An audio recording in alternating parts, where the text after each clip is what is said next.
Rain lashes Sadie Harrow's face as she charges down a sodden ridge, her cloak torn like a funeral shroud. Mud clings to her boots, once polished for Boston's marble halls, now heavy with freedom's price. Behind her, Cassius Thorn's hired guns close in, hooves pounding like war drums. In her mind, her mother's words hiss, better to be Thorn's wife than a beggar's daughter. She remembers chandeliers glittering above parties where men measured her worth in dowries and debt. Out here, there's no silk to hide behind. Just the truth. Hundreds of frontier women sold like livestock, their names bought and traded for land and gold. But tonight, Sadie isn't for sale. She'd rather drown in mud than wear Thorn's ring. And for the first time, she knows she'd rather die free. Rain came down in punishing sheets as Sadie Harrow spurred her mare down the slick ravine trail, her vision half blurred by the storm and half by the burn in her eyes. Her breath clawed at her throat, raw and ragged. She could feel them closing in. Cassius Thorn's men, riding hard enough to rattle the earth. She had nothing left to offer the world but her life, and one final trinket of the one she'd left behind. She pulled the heavy silver brooch from inside her cloak. It had been her mother's once, a small oval of pearls in a wreath of tarnished gold, the last piece of Boston she'd allowed herself to keep. It felt cold and foreign in her palm now. Just another lie gilded over the truth. When she reached the bend in the trail, her horse slipped in the mud, and so did she. She stumbled to her knees as a figure loomed above her, a rider dismounting, boots splashing into the muck. His silhouette was all shadow and malice, the brim of his hat dripping rain. "Miss Harrow." His voice was slick, almost mocking. "You gave us a good run.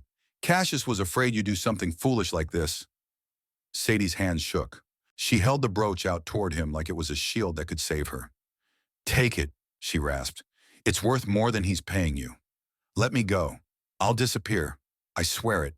You'll never see me again." He knelt, the grin beneath his hat brim cutting through the dark.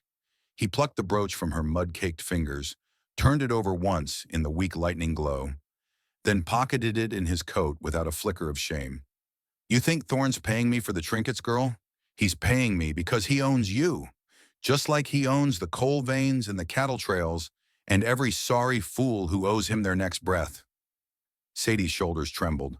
She could almost hear her mother whispering, "Better to be Thorn's wife than a beggar's daughter." But out here in the wilderness, where no one could claim her name, the thought made her teeth clench like iron. She didn't see the first arrow until it was buried deep in the rider's shoulder. The man didn't have time to scream before a second one caught him just beneath the ribs. He crumpled to the mud, breath stolen by the storm. Above them, on the ridgeline, Micah Redhawk lowered his bow, his eyes dark pools under the edge of his hood. He'd tracked the rider since dusk, moving where the rain blurred his shape into the trees. As the last man wheeled his horse around in terror, Micah didn't notch a third arrow. He let the man ride. Fear would carry a message better than death ever could. For a heartbeat, Micah looked at Sadie, drenched, bruised, broken open by the wilderness. He thought of wagon trains that cut through his grandfather's hunting grounds with promises of peace, then fenced off the river and named it theirs. Tonight, he would not be the one who took. He would give what had been stolen, a patch of earth to stand on, a roof that asked nothing in return, a chance to breathe free. In the storm's hush, Micah Redhawk stepped down to where she waited in the mud and offered her the only thing that could not be bought. A hand. The little cabin creaked under the weight of the wind that whistled through the pines outside. Inside, it smelled of smoke, pine resin, and damp wool. A rough shelter at the edge of the world. Sadie sat cross-legged near the hearth, shoulders hunched in Micah's old blanket, staring at the limp rabbit on the cutting board like it was an enemy she couldn't quite defeat. Micah Redhawk crouched by the fire, stirring a battered pot with an easy, patient hand. He didn't say a word as he laid his old bone-handled knife beside her. The handle was smooth, worn by years of calluses. She almost flinched at the sight of it. Just days ago, her hands had known only piano keys and embroidered lace, never sinew and fur. "I'm not going to poison us," she muttered, clearing her throat when the words came out too soft. Micah looked over his shoulder, a flicker of amusement in his dark eyes. Better you try than starve. Sadie drew in a steadying breath, bracing the rabbit with trembling fingers. She pressed the tip of the blade into its belly, feeling the thin skin give way. The first tug made her gag, but she gritted her teeth. Blood slicked her fingers, warm and real. So different from the polite crimson of ballroom wine. Back in Boston, she said half to herself, they used to serve rabbit with tiny silver forks. My father would brag about how tender the meat was, imported from some farm up north. He'd cut it for my mother, like she was a child who couldn't hold a knife. She laughed once, but the sound was brittle. Now look at me. You look alive, Micah said simply. She glanced up. His voice was so steady, so unburdened by pity, it made her chest ache. She wiped her hand across her cheek, leaving a streak of blood she didn't bother to clean. The rabbit's pelt fell away at last, ragged but enough. When she finished, Micah took the carcass with a nod. He showed her how to cut the meat into strips, how to drop bones into the pot to boil for broth. Her fingers shook less each time the blade bit down. When the meal was set to simmer, they settled close to the hearth. She leaned her back against the log stacked for the fire, the warmth slowly chasing the chill from her bones. Rain tapped at the tiny window, as if the storm outside hadn't quite given up its claim on her yet. Micah sat cross-legged, knife laid across his knee. His eyes drifted to the flames, their flickering light drawing old lines on his calm face. You never told me, Sadie said softly, about where you learned to shoot like that, or move through the trees like a ghost. Micah ran a thumb along the blade's carved handle. My grandfather taught me, he said. Before the soldiers came, he used to take me to the ridgeline where you ran.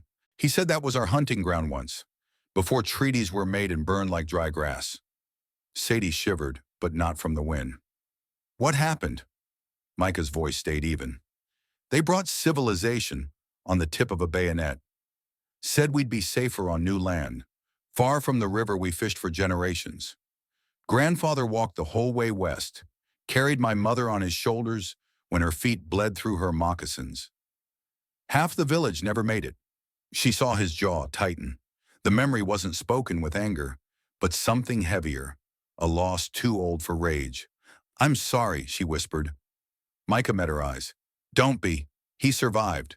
Taught me how to move through land like it's a story you can read if you listen. Sadie hugged her knees to her chest. Her voice came out small. I never listened. I let my father, my mother, even Cassius Thorn tell me who I was. I thought freedom was a train ride away. Turns out it's just hard work and blood under your nails. Micah's lips twitched, almost a smile. He nodded to the knife. You'll get better. Sadie let out a shaky laugh. For the first time, the storm outside felt less like a threat and more like something they could weather together. Side by side, blood and all.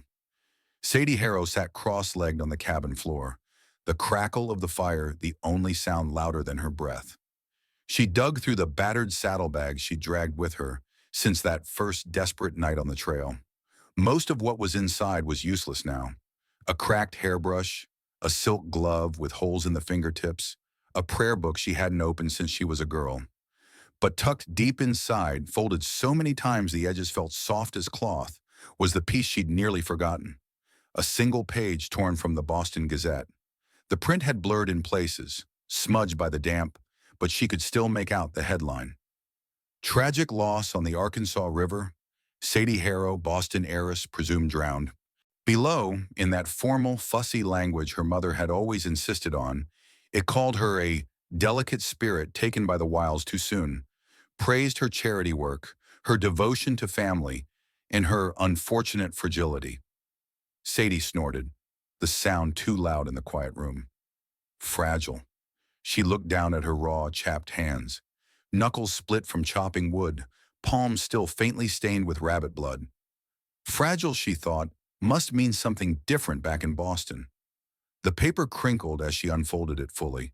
She could almost see the funeral, the closed casket, her mother in black lace, dabbing fake tears from her powdered cheeks. Her father, if he even bothered to show, staring at the floor while Cassius Thorn stood by. The picture of the grieving would-be husband robbed of his prize. Part of her wanted to laugh. Part of her wanted to cry. Instead, she found the pencil stub Micah kept near the fire and dragged a scrap of paper from her bundle. For a moment, she pressed the pencil to the page, words tumbling in her mind like stones. I'm alive. I ran. I'm free. She imagined her mother's reaction, the shriek, the scandal, the whispered shame. A ghost daughter, risen from the river just to shame them all over again. Her hand trembled. She lowered the pencil. Maybe some truths were better left to rot in the ground she'd buried them in. She fed the letter to the flames instead. Not just the half-finished note, but the entire obituary too. She held the edge until the paper caught, until the blackened curls flaked onto the hearthstones like ashes from a pyre. Sadie watched the smoke swirl up the chimney and vanish into the night. For a heartbeat, grief and relief tangled together in her chest, because this was her death too. The polite Boston girl who said yes, sir, and thank you, mother, and I do, when she never meant it. That girl lay buried under river mud and pine needles now. And maybe that was how it had to be. She thought of all the stories Micah had told her. How his grandfather's people changed names when soldiers pushed them west. How widows on the frontier sometimes left behind gravestones with their real names on them, just to keep living. Sometimes you had to let the world believe you were dead, because the only way to live free was to let a part of you drown first. The forest was so still, it felt like the world was holding its breath.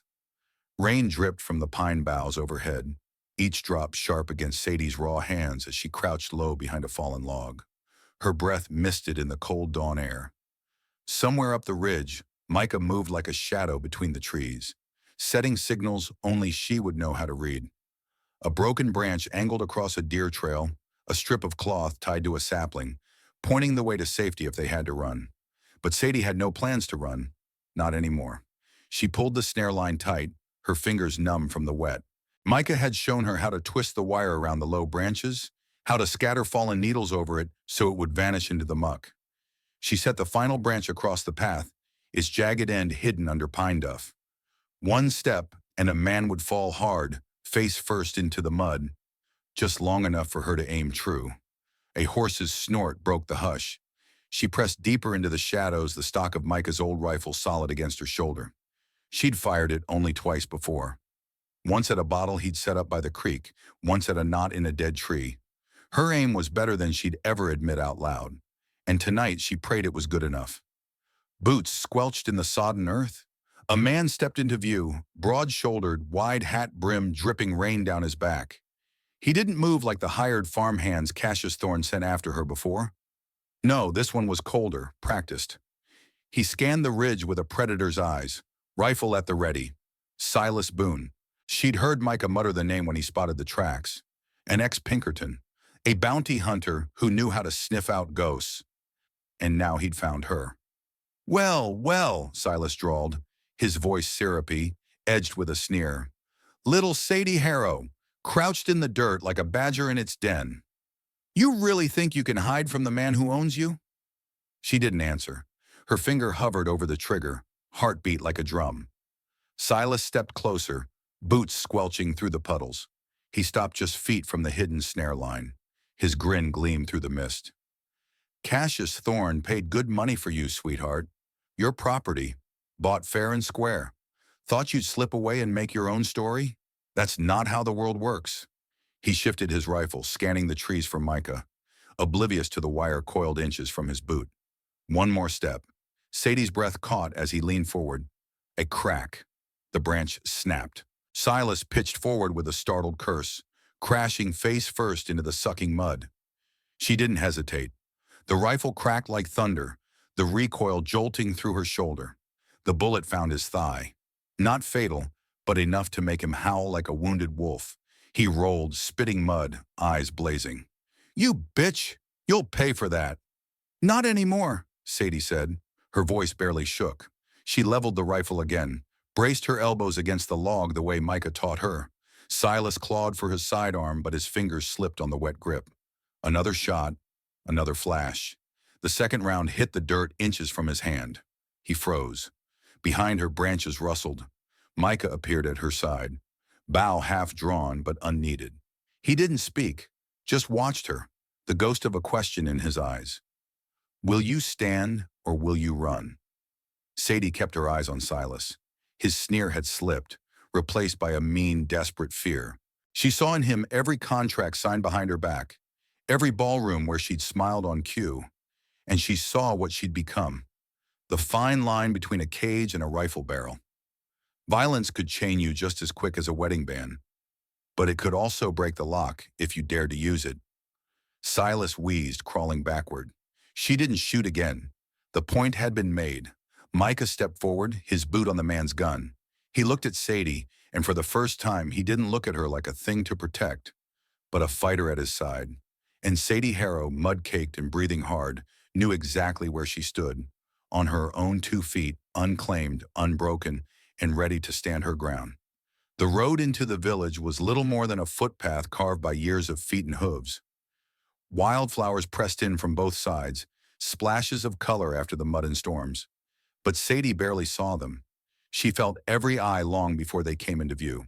Micah walked ahead of her, steady as always.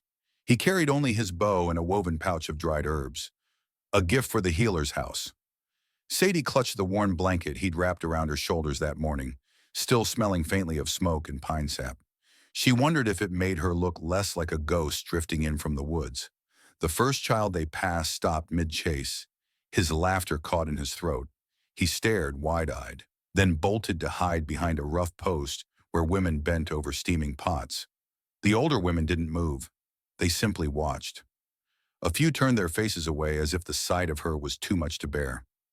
One old man stood with his arms crossed over his chest, saying nothing.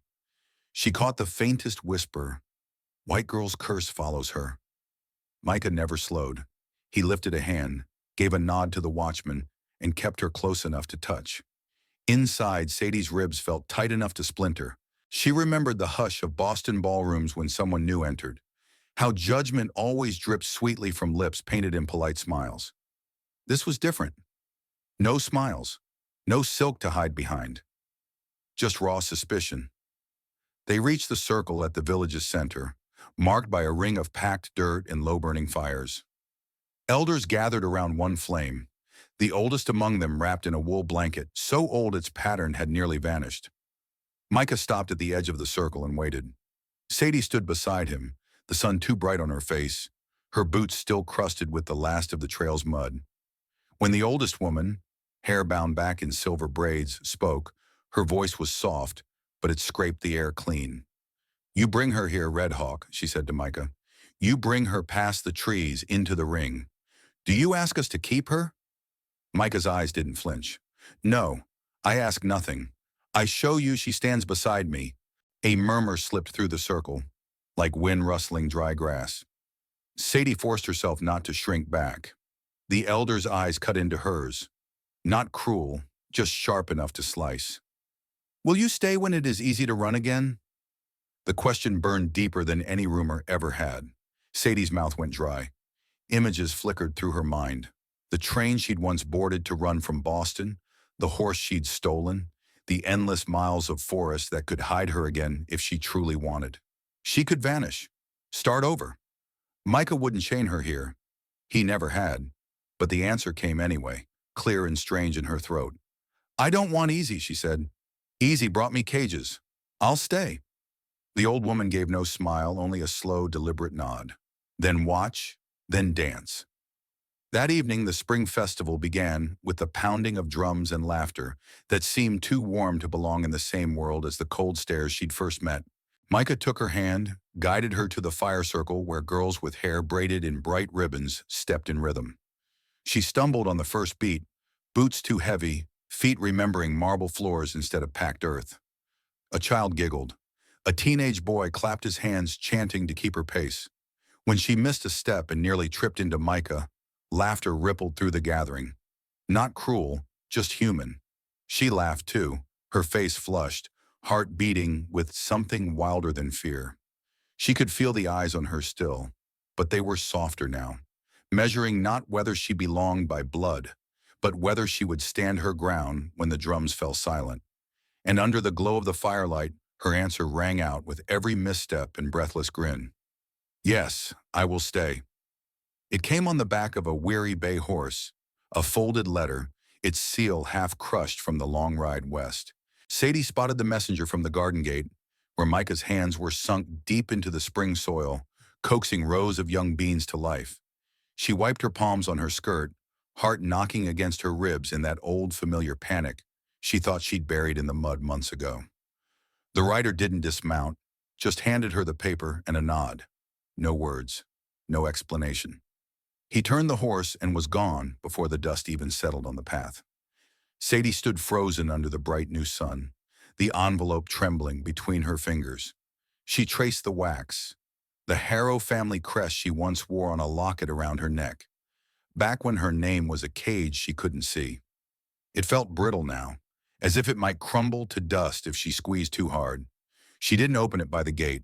She carried it inside, past the door Micah had carved himself, past the woven blanket draped over their shared bed, past the cedar figure of a hawk perched on the mantel, a gift he'd made for her that first winter when her hands still bled from splitting wood.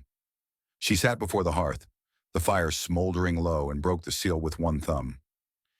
Dearest Sadie, I hope this finds you alive and safe wherever you ran to. You should know Cassius Thorn has withdrawn his claim.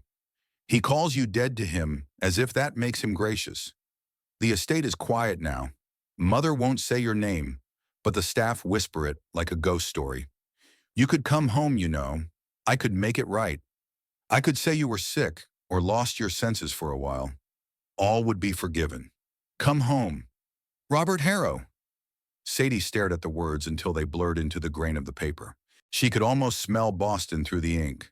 Damp stone steps, roses clipped too short in the winter frost, her mother's perfume heavy as the drapes that once shut out the world.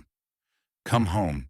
The same lie she'd heard her whole life, that a roof and fine carpets were worth any price, even her soul. She looked through the window at Micah's broad shoulders, bent over the neat rows of beans and carrots. His hair caught the sun, a streak of silver where the light touched the scar on his brow. He never once asked her to stay. He never once told her she was free. He just showed her every time he placed seeds in her palm and said, "It's yours too." Sadie folded the letter once, then again. She didn't bother with a reply. She fed it to the coals, pinched it between the blackened logs, and watched the flame catch. The parchment curled inward, words vanishing in a hiss of blue smoke. Blood can bind you like iron chains, she thought, staring into the slow swirl of ash. But real family stands beside you when you've got nothing left. She heard the door creak behind her, felt Micah's hand settle on her shoulder. He smelled of dirt and sweat and sunlight, real things that didn't vanish when you ran. Sadie leaned back into his warmth and let the ghost of Boston drift up the chimney for good. Some say the Wild West is long gone, just dusty trails and faded black and white photographs in family albums. But the truth is, Sadie Harrow's story could belong to any one of us, even today. Maybe you've never ridden through a storm or stood with a rifle in your shaking hands, but we all know what it means to run from chains others would put on us. We all know how it feels to wonder if the people we call family would still love us if we chose freedom over expectation. Sadie's lesson is simple. Sometimes you have to let a part of yourself die, an old name, an old lie, so something truer can take root. And real family, it's not always blood. Sometimes it's the one who keeps the fire burning for you when the whole world calls you a ghost. In today's world, we don't trade daughters for dowries the same way, but people still get bought and sold. In boardrooms, in broken promises, in places where your worth is measured by what you can give, not who you are. So I want to hear from you. Do you believe family should come first, no matter how it treats you? Or do you believe, like Sadie, that home is where people stand beside you when you have nothing left to give? What would you be willing to leave behind if it meant you could stand free? Share your thoughts in the comments. I know some of you have stories that might help others find the courage to break free too. Thank you for sitting with this story tonight. If you felt its heartbeat, please give it a like. Share it with someone who might need it, and subscribe so you never miss a piece of the untamed frontier. We're not done telling stories, and neither are you.